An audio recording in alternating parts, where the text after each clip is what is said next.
امشب در 24 دونالد ترامپ میگه رهبران جمهوری اسلامی به شکلی باور نکردنی دورو هستند. Somewhere in particular Iran did not want to be hit. And they said we want to talk. او میگه بدون توافق یا تسلیم کامل چیزی وارد ایران نمیشه.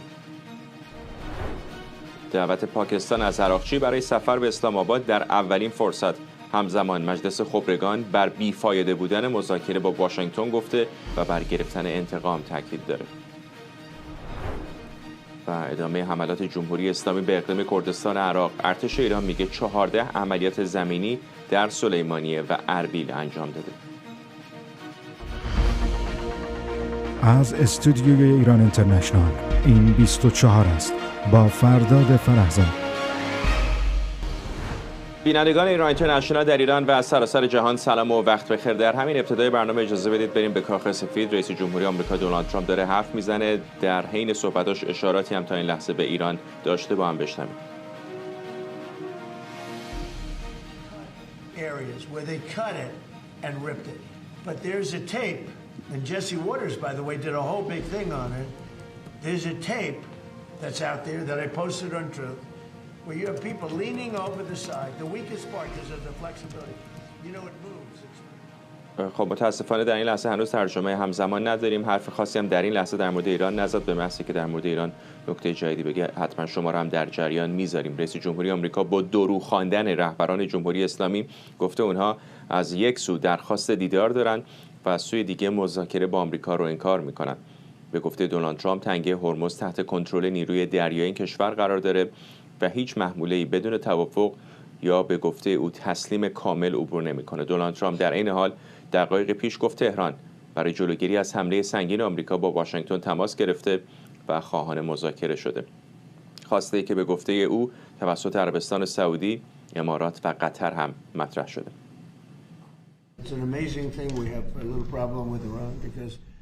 گفتگوها ادامه دارن. این واقعا جالبه که ما همچنان با ایران مشکل داریم، ولی خب ما گفتگو میکنیم اونا انکار میکنن. البته اونا هم الان باز یه چیز بیانیه منتشر کردن که اینو انکار نکرده. وقتی که اونا با ما مذاکره میکنن دوست ندارن که بگن ما داریم با آمریکا مذاکره میکنیم. ببینید ما داریم صحبت میکنیم، خب که چی؟ گاهی وقتا میان انکار میکنن اگرچه ساعت‌ها و ساعت‌ها با هم دیگه مذاکره کردیم. نه، مذاکرات ادامه دارن. ما دیروز خیلی سخت زدیمشون، سخت‌تر از هر حمله‌ای که میتونم بگم ژنرال ها میتونن تایید کنن از زمان جنگ جهانی دوم به این سو سخت‌تر از هر حمله‌ای بود. و بعد اونا با ما تماس گرفتن، افزون بر این عربستان تماس گرفت، امارات تماس گرفت، قطر تماس گرفت، طرف‌های مختلف با ما تماس گرفتن. نمیخوام بگم التماس کردن، ولی خب ایران نمیخواست دیگه بزنیمش و گفتم میخوایم صحبت کنیم.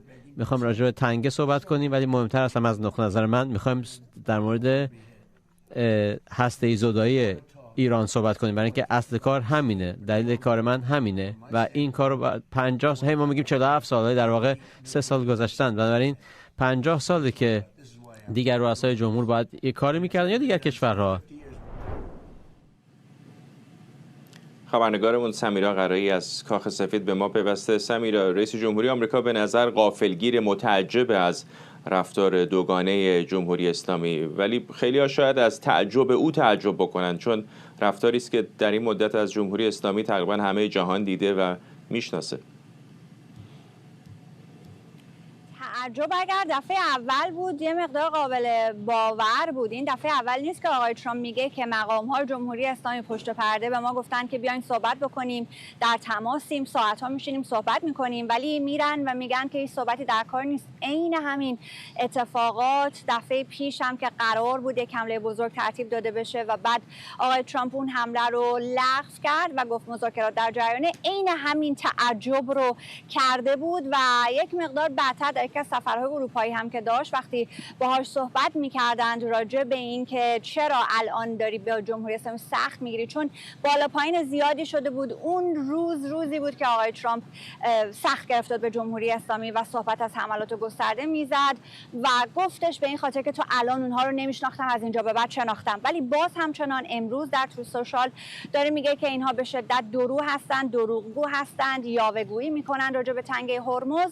این کمتر از از 24 ساعت بعد از این بود فرداد که در ایرفورس وان دیشب به وقت ما اینجا در شرق آمریکا که برمیگشت از نیوجرسی گفته بود که مذاکراتی همین دوشنبه انجام خواهد شد. یعنی 24 ساعت نشد که آقای ترامپ گفت که اینها چرا دارن میگن که ما مذاکره نمی‌کنیم. الان هم فکر می‌کنم هنوز برنامه آقای ترامپ در جریان باشه. همسران نیروهای نظامی ایالات متحده اینجا هستن در اتاق بیضی. رسانه‌ها فقط رسانه‌های داخل ایالات متحده رو راه دادند و سوال خارجی مربوط به سیاست خارجی فقط راجع به ایران مطرح شد. فکر می‌کنم هنوز آقای ترامپ داره اونجا هست و داره صحبت میکنه. قرار بود که یک فرمان اجرایی در رابطه با این زنان نظامیان امضا بکنن. این هم مهمه به خاطر اینکه به هر حال ایالات متحده هنوز در یک شرایط جنگی به سر میبره. یک فرمان اجرایی است که حمایت بکنه از خانواده‌های نظامیان. اینجا آقای هکسس هم پشت سر آقای ترامپ بود. اینکه وقتی سرباز و نیروی نظامی در یک جایی در یک منطقه عملیاتی هست، خانواده‌اش، زنش، مادرش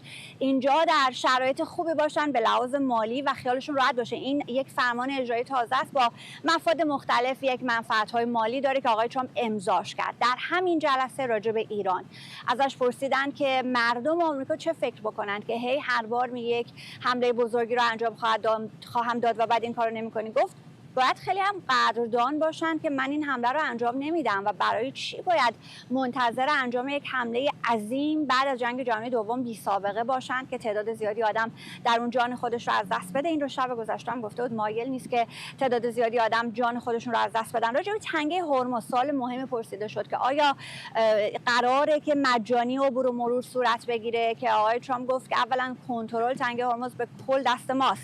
هر کسی جز این میگه متوجه نیست که اونجا چه اتفاقی داره میفته. ما محاصره کامل داریم.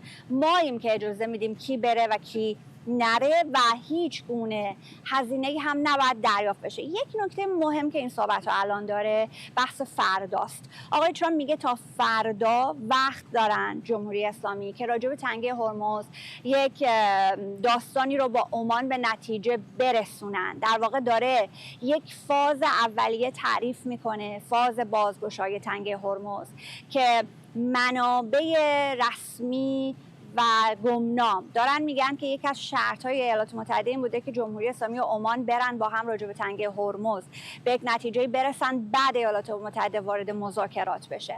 آقای ترامپ میگه که اگر که تا فردا اینها به نتیجه نرسند برنامه‌ای که داشت برای حمله همچنان روی میز هست. پس منتظر تا فردا یک راهکاری که مجانی هم باشه، هیچ کسی حاضر نباشه پولی رو بده، بین ایران و عمان این اندیشیده بشه و بعدش بره در فاز 2 که فاز غیر هسته‌ای کردن جمهوری اسلامی. این الان تایملاین اون بازه زمانی است که آقای ترامپ داره ارائه میده. همزمان امروز هم ما از جمهوری اسلامی شنیدیم مذاکره در کار نیست و همون چیزی که آقای ترامپ رو ناراحت کرده بود و آقای عراقچی به عراق رفته برای مراسم 40 شخصی سفر کرده، تا آخر هفته هم نیست.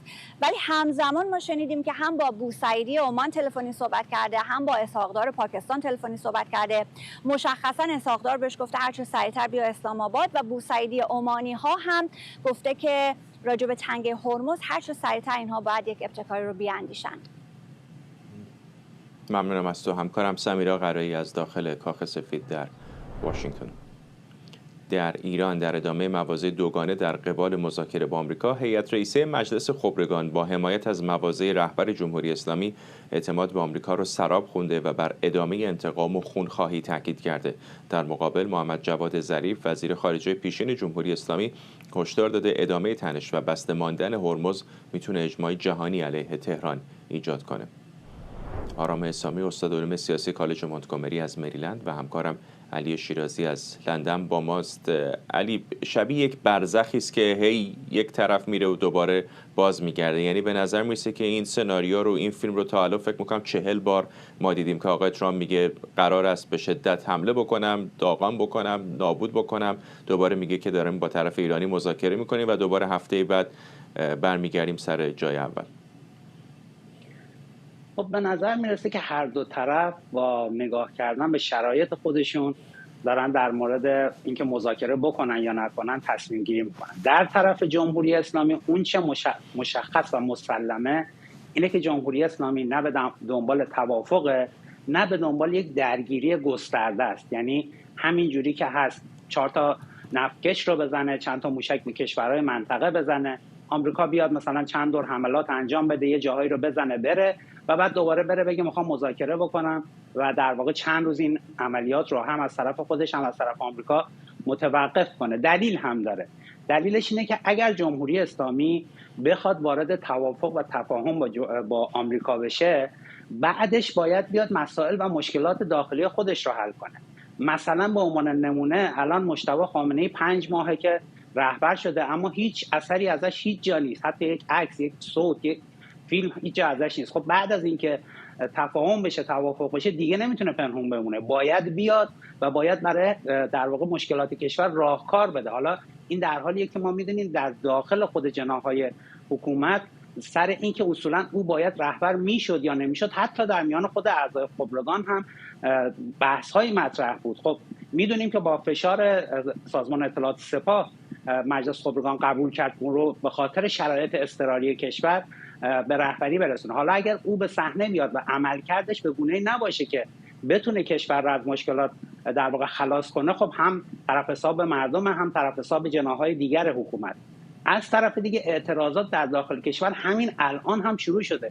یعنی ما الان هفته هاست که داریم اعتراضات بازنشستگان رو می‌بینیم. خب جمهوری اسلامی با این اقتصاد ورشکسته‌ای که داشت، حالا مشکلات و معضلات جنگ هم بهش اضافه شد، اون هم خساراتی وارد کرد، عموما نمیتونه هیچ مشکلی رو در کشور حل کنه و باید خودش رو آماده رویارویی با اعتراضات کنه. اعتراضاتی که الان در سایه جنگ تونسته اون رو مسکوت نگه داره، به خاطر شرایط جنگی مردم خودشون خیلی مایل نیستن که به خیابون بیان. مثلا این شرایط جنگی ادامه داره، جمهوری اسلامی لااقل از اون بخت خیالش راحته. هر وقت که احساس ضعف میکنه پیغام میده به آمریکا که بیاین مذاکره کنیم، بیاین تفاهم کنیم، بعدم میزنه زیرش و برمیگرده به قول تو به خونه اول و همین کاری که 40 دفعه گذشته کرده.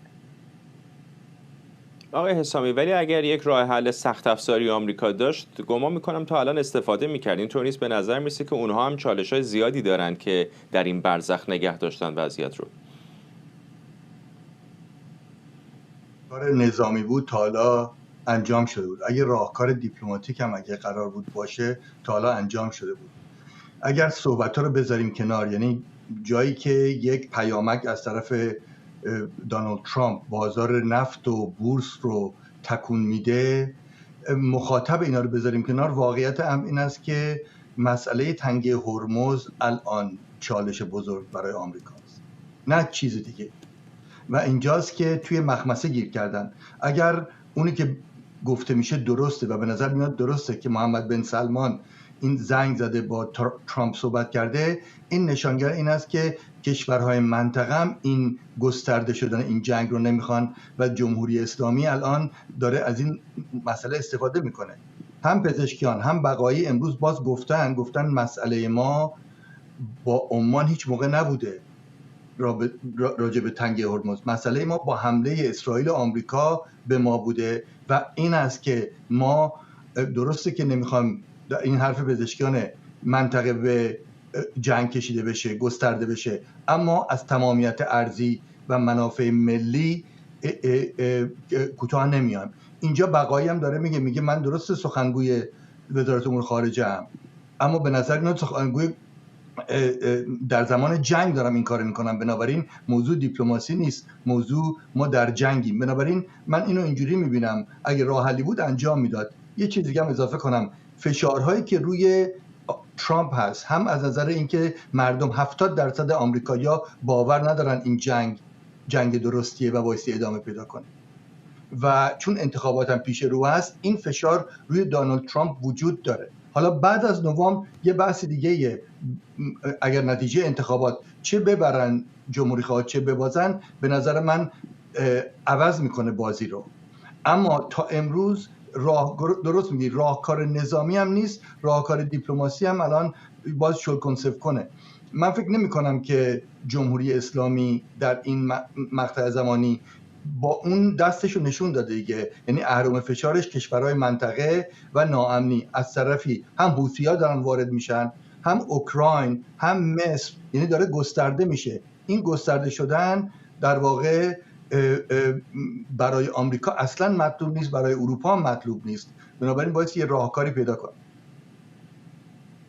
علی، به نظر میسه از طرف ایران اما روی کردشون یا دست کم آن چیزی که به شکل عمومی دارن مطرح میکنن مستمرتر و منسجمتر بوده. یعنی دائما گفتن تنگه هرمز باز نخواهد شد، با آمریکا هم اعتماد نداریم. همین رو هم تکرار کردن. مثل آمریکا نبوده که بگن نه خیلی اوضاع خیلی خوبه داریم میریم مذاکره کنیم و بعد بگن دوباره میخوایم حمله کنیم. خب جمهوری اسلامی دست ترامپ رو در واقع خونده، میدونه که ترامپ برای اینکه یک اعلام پیروزی کنه، یک دستاورد داشته باشه، ناچاره که یا به یک تفاهم و توافقی با جمهوری اسلامی برسه یا یک حمله گسترده و در واقع بزرگ داشته باشه که از اون به عنوان در واقع پیروزی و بیرون اومدن از جنگ استفاده کنه. ضمن اینکه همونطور که آقای اسلامی اشاره کرد، انتخابات میان دوره مجلس نمایندگان که نزدیکه دست ترامپ رو بسته.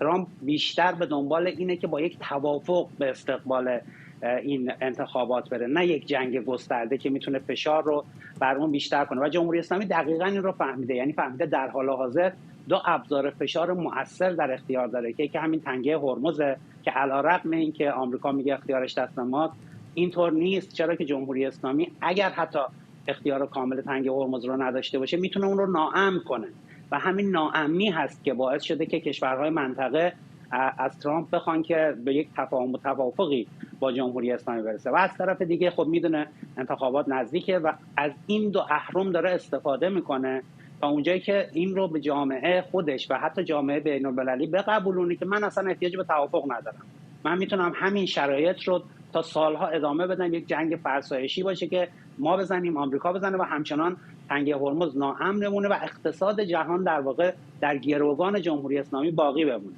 خب وقتی این رو میدونه یعنی استراتژی مشخص داره.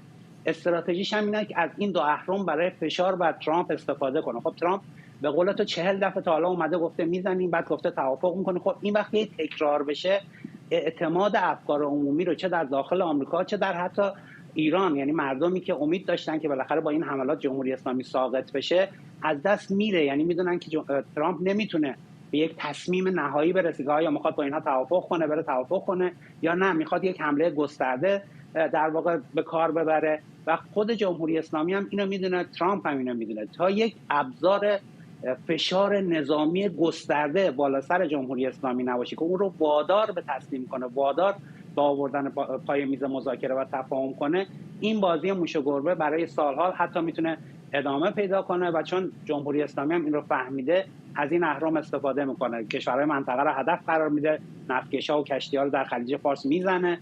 یه مدت هم که آمریکا زد میگه خیلی خوب حالا بریم دوباره توافق کنیم. بعد به قول تو عراقچی میره عراق، در حالی که باید صحبت میکرد با عمان، باید صحبت میکرد با پاکستان، حتی باید مذاکرات با آمریکا رو پیش میبرد، رفته عراق، رفته کربلا. خب وقتی اونی که داره در واقع مذاکرات رو پیش میبره اصلا عملا ول کرده قضیه رو رفته، ترامپ چطور میگه ما فردا و پس فردا قراره توافق کنیم و تفاهم کنیم؟ به نظر میرسه جمهوری اسلامی با این روش برای خودش وقت میخره.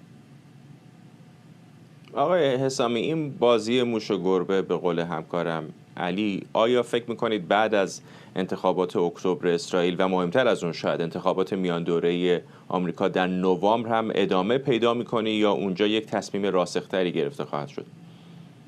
جالبه دیگه، اگر جمهوری‌خواه ببازن در واقع اینجا بیشتر محتمله که مجلس نمایندگان رو ببازن تا سنا رو.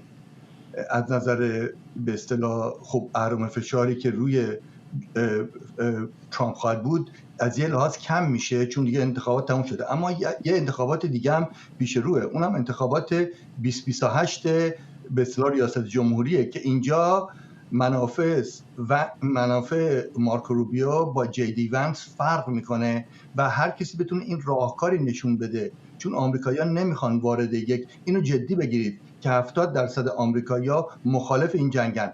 10% از طرفدارای خود ترامپ کاهش پیدا کرده طرفدارشون در مورد موضع‌گیری ترامپ راجع به جنگ با ایران. این اگر واقع بینانه باشه و تورم و مخصوصا قیمت بنزین ادامه پیدا کنه، این بالاخره اهرم فشار هست. من اینم اینجوری میبینم که آمریکا و ترامپ کاری که کردن به کشورهای منطقه نشون دادن که نمیتونه ترامپ و آمریکا تضمین کنه در واقع امنیت اینها رو و در اونها یه سازکار جدیدی رو میخوان در حقیقت اتخاذ کنن که از راه نگوشیشن و مذاکره و یک ارنجمنت، یک سازوکار توازن قوا یا قدرتی در منطقه با همکاری حالا عربستان و عمان و کشورهای گالف استیت انجام بشه. من اینجوری میبینم. ممنونم از هر دوی شما آقایون. آرام اسامی، استاد علوم سیاسی کالج مونتگومری از مریلند و همکارم علی شیرازی از لندن.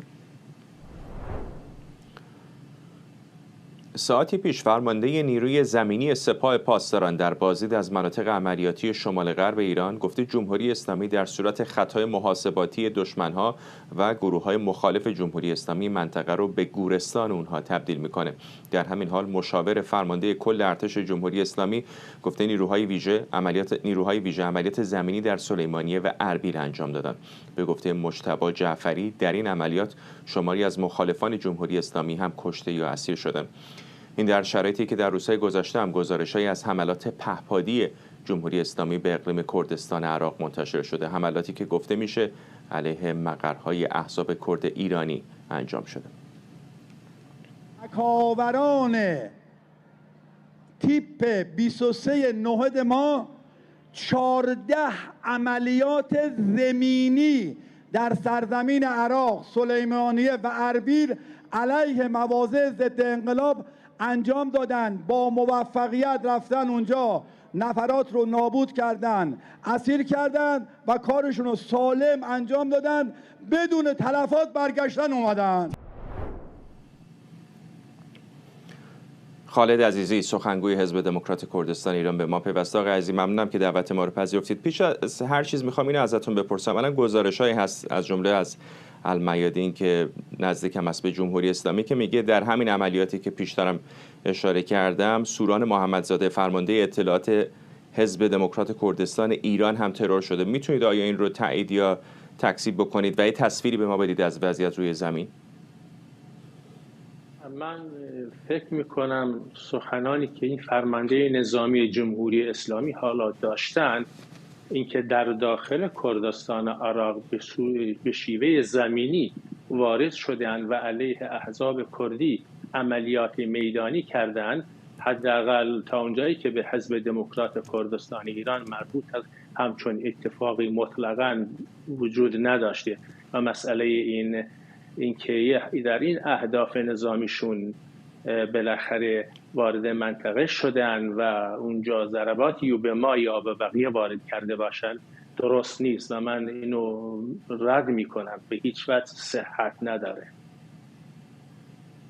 چرا باید چنین ادعایی بکنن؟ چون تصاویری هم بالاخره منتشر شده در نه فقط اخیر در این جریان جنگ 39 روزه به این ور که به نظر میسه جمهوری اسلامی بارها اهدافی رو در داخل اقلیم هدف قرار داد. در داخل اقلیم دقیقاً اهداف داشتن، هم مقرات حزب دموکرات کردستان ایران، کمپ‌های پناهندگان کرد ایرانی در اونجا و هم تو مناطق زیادی در خود منطقه اقلیم به بعضی از مراکز حمله کردن، از درون و موشک‌های مختلف و متعدد استفاده کردن.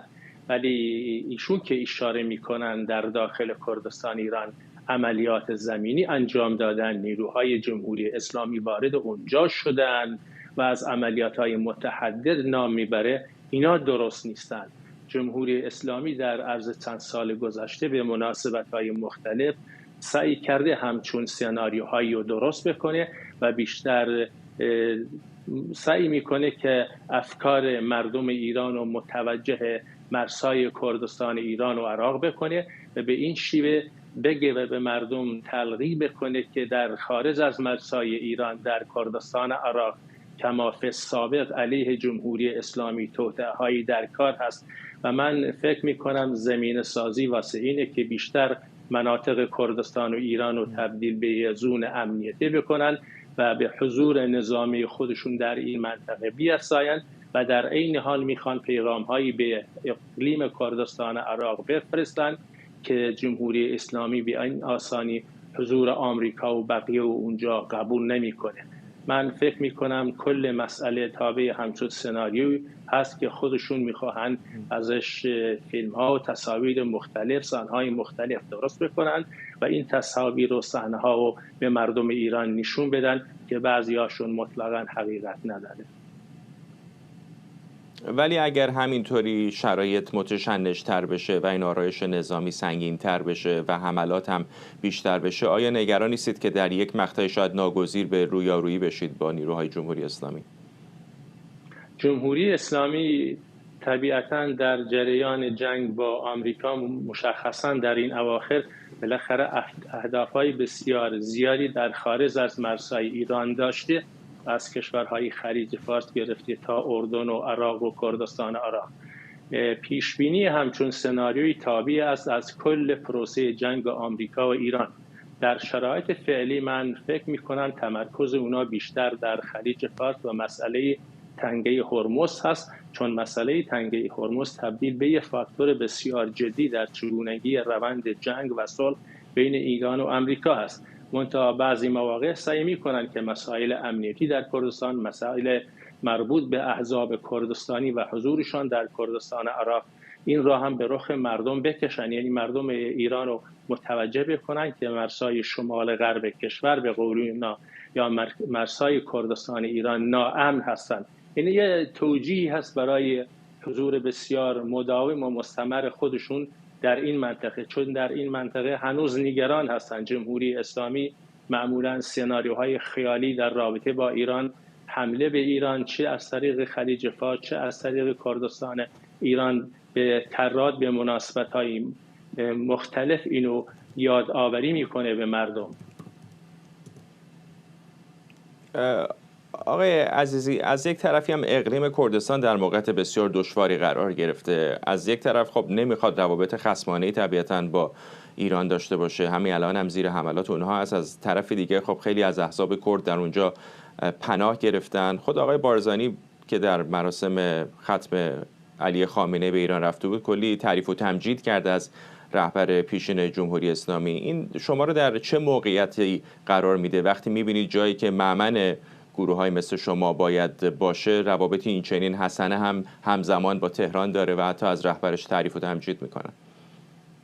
روابط حکومت اقلیم کردستان با جمهوری اسلامی، با ترکیه، با بقیه کشورها کاملا طبیعی هست. اونا از دیر زمانی روابط بسیار حسنه‌ای با تهران داشتن و من فکر میکنم این روابط در آینده هم میتونه ادامه پیدا بکنه. ما به نوبه خودمون احزاب کردستان ایران و مخصوصا حزب دموکرات کردستان سیاستمون این نیست که برای اقلیم کردستان اسباب مشکلات باشیم. سیاست ما این نیست از منطقه اقلیم کردستان یا از خاک عراق استفاده بکنیم به عنوان پشت جبهه به حمله در داخل ایران علیه جمهوری اسلامی، چون در حال حاضر ما هیچ اقدامات و برنامه عملی و میدانی و نظامی نداریم، ولی کل منطقه در شرایط قرار داره که بالاخره جمهوری اسلامی برنامهش اینه که جنگ رو به خارج از مرزهای خودش بکشونه. سیاست جمهوری اسلامی اینه با تولید جنگ و بحران در کشورهای همجوار خودش مشکلات داخلی خودش روش سرپوش بگذاره و حتی خود عراق هم در این اواخر تبدیل به یه هدفی برای جمهوری اسلامی شده. با توجه با تغییراتی که ما در بغداد می‌بینیم، یه نخست وزیر تازه سر کار اومده و این نخست وزیر تا اندازه زیادی سعی میکنه که عراق رو در موضع بی‌طرفی نگه بداره که این هم باب طبع جمهوری اسلامی نیست. پس پیشبینی این میشه که در ادامه این تشنجات منطقه خود عراق هم تا اندازه متشنج بشه. آقای عزیزی، یکم در مورد خود وضعیت جنگ ایران و آمریکا ازتون بپرسم. با اینکه جمهوری اسلامی مشخصه در وضعیت جالبی قرار نداره، اما از طرفی هم توافق هم به نظر نمیرسه که در افق خیلی دستیافتنی باشه، یا دست کم جمهوری اسلامی در این لحظه هنوز حاضر نشده که توافقی رو به شکلی معنادار امضا بکنه. چطور شما میبینید این دورنمای جنگ ایران آمریکا رو؟ این دورنما و حقیقتش اینه تبدیل به یه جنگ فرسایشی شده و متاسفانه موقعی که جنگ حالت فرسایشی پیدا میکنه مردم هم بهش عادت میکنن. همیشه جنگ ها آسونه که شروع بشه، منتها تموم شدن جنگ خیلی مشکله. ما در این سناریوی جنگی 3 فاکتور داریم. فاکتور اول اینه که در تهران مشکلات بسیار زیادی در سطح حاکمیت برای طیف‌های مختلف حاکمیت در چگونگی اداری کشورشون وجود داره. در آمریکا هم بالاخره خود آقای ترامپ ما انتخابات پیشاروی آمریکا رو داریم در عرض چند ماه آینده. در خود اسرائیل هم می‌بینیم که انتخابات اسرائیل هم پیش راه هست و من فکر می‌کنم جمهوری اسلامی از اوقات سعی می‌کنه استفاده بکنه، وقت بخره و همیشه منطقه رو به شیوهی مشغول بکنه تا این مسئله رو کشش بده تا به انتخابات آمریکا و اسرائیل برسه و اون موقع عملاً تأثیرگذار باشه. چون هم صلح به ضرر جمهوری اسلامی هست، هم یه جنگ بسیار جدی. چرا صلح به ضررشه؟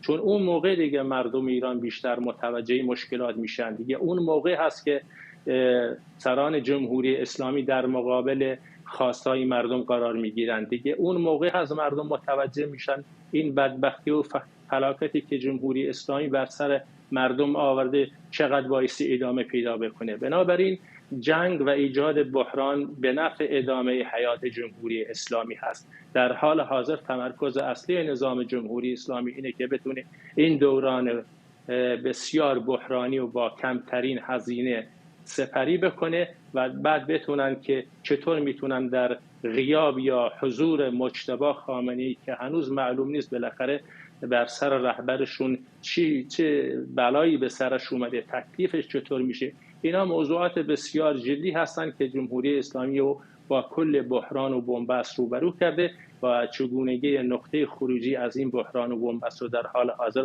من فقط در این میبینم که اونا به نفعشونه که وقت بخرن و نه وارد صلح جدی بشن، نه وارد یه جنگ جدی. به قول ترامپ که همیشه میگه قرار من اونا را سخت بزنم و اونا اون موقع بایستی یا توافق بکنن یا تسلیم بشن. به هر حال یه جنگ فرسایشی هست که مردم ایران هم متاسفانه تبدیل به گروگان این جنگ شدن و از همه بدتر نبود آلترناتیو در مقابل جمهوری اسلامی، یه آلترناتیو جایگزین، این هم دیگه مزید بر علت شده و مسئله ایران متاسفانه تبدیل به بحثی شده که هر روز مردم منتظرن که بالاخره چه اتفاقی خواهد افتاد و مدیریت این بحران و وقت خریدن و نظام جمهوری اسلامی در جهت ادامه حیات خودش مدیریتش کنه. ممنونم از شما خالد عزیزی، سخنگوی حزب دموکرات کردستان ایران. در اسرائیل بنابر گزارش از این کشور مقامات امنیتی بر این باورند تصمیم‌های ناگهانی رئیس جمهوری آمریکا برای لغو حملات گسترده به جمهوری اسلامی به توان عملیاتی اسرائیل آسیب زده و اون رو فرسوده کرده. این گزارش‌ها در شرایطی که کاخ سفید به تازگی از حمله گسترده‌ای که میگفت تدارک دیده صرف نظر کرده. مهیر جاودانفر، تحلیلگر مسائل اسرائیل از تل‌آویو به ما پیوسته. آقای جاودانفر، فکر می‌کنید واقعاً در پشت پرده اسرائیل کلافه و سردرگم از این رویکرد اللاکلنگی رئیس جمهوری آمریکا یا نه یک تصویر بزرگتری وجود داره که یک تفاهم جامعی بین واشنگتن و اورشلیم در اون برقراره؟ بر اساس گزارش‌ها واقعا در اسرائیل نگرانی در نیروهای ارتشی، نیروهای مسلح به وجود اومده که آقای ترامپ داره هر دفعه داره مواضع خودش رو خیلی زود و خیلی سریع 180 درجه عوض میکنه. تا حالا اگر اشتباه نکنم این آخر هفته دومی بود که در اسرائیل آماده باش بود بر اساس گزارش‌ها برای یک حمله احتمالی آقای ترامپ برای حمله احتمالی آمریکا که آقای ترامپ اون رو لغو کرد بعد از تهدیدهای متعدد علیه حکومت ولایت فقیه در ایران. خب این اولا یک فشارهای اقتصادی و نظامی داره روی اسرائیل که آماده باش داشته باشن، بعد خوبه که آماده باش رو بعدش تمام بکنن، رفع بکنن خیلی زود، به خاطر اینکه آقای ترامپ خیلی زود فکر خودش رو عوض میکنه. یک نگرانی دیگه هم که به نظر من باید وجود داشته باشه این است که خب در ایران یه همچین تعویض مواضعی رو به این سرعت به عنوان نقطه به عنوان ضعیف بودن آمریکا میبینن و همینطور که میبینیم الان واقعا در ایران تندروها چقدر اعتماد به نفسشون رفته بالا و میگن که نه آقای ترامپ بود که جرأت حمله رو نداشت. و خب یه وقتی که در حکومت همچین دیدگاه‌هایی وجود داره و سیاست‌های آقای ترامپ که خیلی زود فکر خودش رو عوض میکنه اون رو به وجود آورده، برای میتونه واقعا برای اسرائیل گران تمام بشه، چون سیاست‌های آمریکا در قبال حکومت ولایت فقیه واقعا تاثیرگذار هستند برای امنیت اسرائیل. ولی بالاخره این بحرانی نیستش که آقای ترامپ بتونه رهاش بکنه، نه؟ باید یک راه حلی بیابه دیگه، یا دیپلماتیک یا نظامی. در هر صورت های فکر نمی‌کنید که اسرائیلی ها راضی خواهند بود، مگر اینکه سناریویی باشه که جمهوری اسلامی واقعا تنگه هرمز رو به دست بگیره و برنامه هستش هم کنار نذاره؟ دولت اسرائیل، برای دولت اسرائیل مهمترین مسئله برنامه هسته‌ای است. اسرائیل برای کشورهای حاشیه خلیج فارس و آمریکا مسئله تنگ هرمز، ولی برای اسرائیل مسئله برنامه اتمی و برنامه موشکی هستش که واقعا این نگرانی وجود داره که حالا که آقای ترامپ اینقدر تمرکز داره روی تنگه هرمز، پس برنامه اتمی ایران چی؟ آیا این واقعا باعث کاهش تمرکز آمریکا در مذاکرات روی این برنامه خواهد شد؟ ولی بس ببینیم که واقعا که سیاست‌های حکومت در تهران چه خواهد بود، چون تا اونجا که می‌بینیم واقعا راه حلی به جز جنگ برای آقای ترامپ نذاشتن. این مسئله، این تفاهم نامه‌ای که قرار بود امضا بشه میتونست برای اسرائیل خیلی گران تموم بشه، چون آخرش قرار بود 300 میلیارد دلار به حکومت ولایت فقیه بدن و این واقعا شانس اسرائیل بود که حکومت از این تفاهم اومد بیرون و حمله کرد به کشتی‌ها در تنگه هرمز. ممنونم از شما. مهری جاودانفر، تحلیلگر مسائل اسرائیل از تل‌آویو. در پی انتقادات تند از سهل‌انگاری امنیتی اتاوا در برابر نفوذ عوامل جمهوری اسلامی در کانادا، نماینده حزب محافظه‌کار این کشور به ایران اینترنشنال گفته خواهان برخورد قاطع قضایی و تغییر سیاست‌های مهاجرتی کانادا در این زمینه شده. او در مصاحبه‌ای با خبرنگارمون مهسا مرتضوی تاکید کرده حفاظت از امنیت شهروندان باید اولویت اصلی دولت این کشور باشه.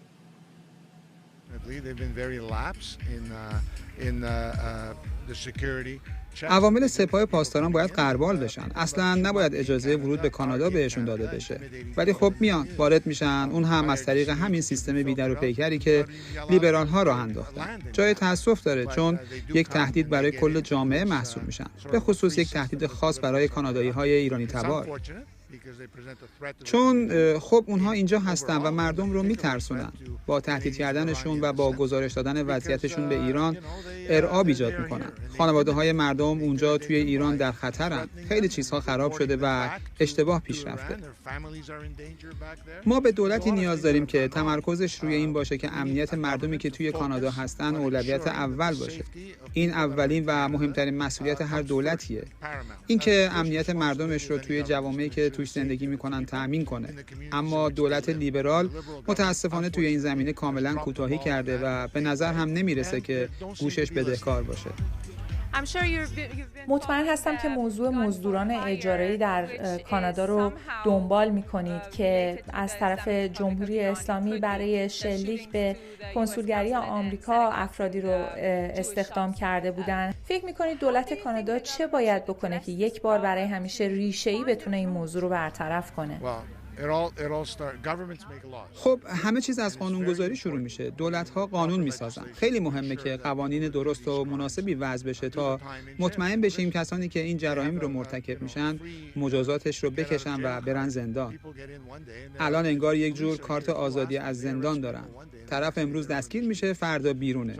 اگر از پلیس‌ها اینجا بپرسید میگن طرف رو امروز بازداشت میکنن، فردا دوباره توی خیابونه. پس اینکه دولت چطور میتونه کمک کنه خیلی ساده است. قوانین سختگیرانه‌تری بگذاره تا مطمئن بشه وقتی این مجرمان خشن دستگیر میشن برن پشت میله‌های زندان، چون در حال حاضر هیچ مجازاتی براشون وجود نداره. امروز میگیرنشون، فردا آزادن. بله معلومه که من هم خشونت‌هایی که اتفاق افتاده رو دیدم توی کسب و کارها چه اماکن مذهبی. باید با این مسائل سیاست مدارای صفر بدون هیچ گونه اغماض رفتار بشه. توی کشور ما اینجا توی کانادا متاسفانه این اتفاقات داره بیشتر و بیشتر میفته.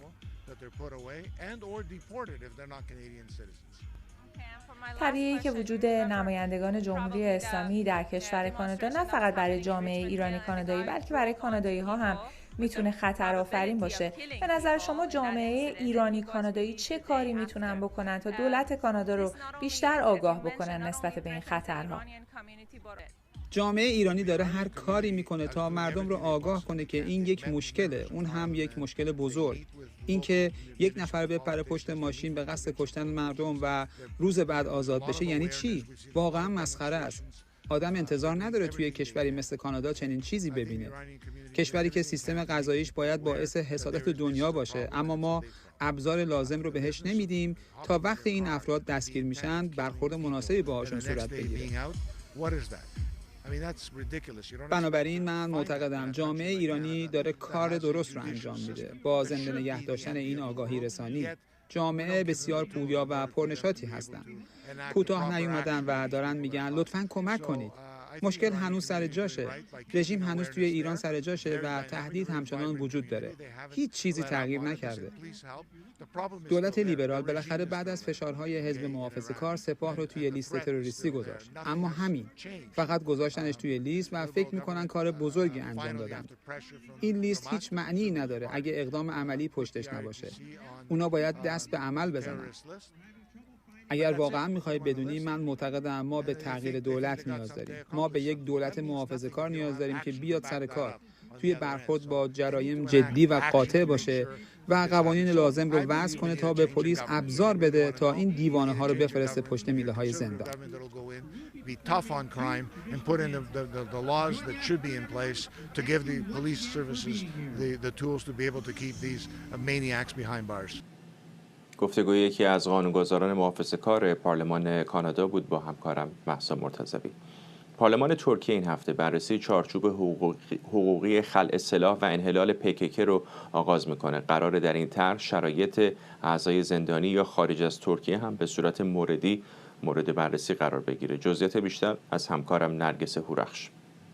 رئیس مجلس کبیر ترکیه اعلام کرد که نمایندگان پارلمان این کشور قرار است این هفته طرح یا چارچوبی که برای پیشبرد روند مذاکرات و گفتگوها با حزب کارگران کردستان هست را به پارلمان این کشور بفرستند و در مورد آن تصمیم گیری انجام بشه. هرچند زمان و روز این بحث در پارلمان ترکیه مشخص نیست، اما آنها تاکید کردند که این هفته این طرح به پارلمان فرستاده خواهد شد تا به بحث و رأیگیری قرار بگیره و در نهایت منجر به تصویب آن شود. طرحی که زمینه ادغام رسیدگی به پرونده های اعضای حزب کارگران کردستان و ایجاد زمینه های سهمگیری در فعالیت های سیاسی و اجتماعی در داخل ترکیه را فراهم خواهد کرد، در کنار اینکه زمینه بازگشت اعضایی که در عراق و کشورهای اروپایی هستند به داخل ترکیه را فراهم خواهد کرد. مقامات گفتند این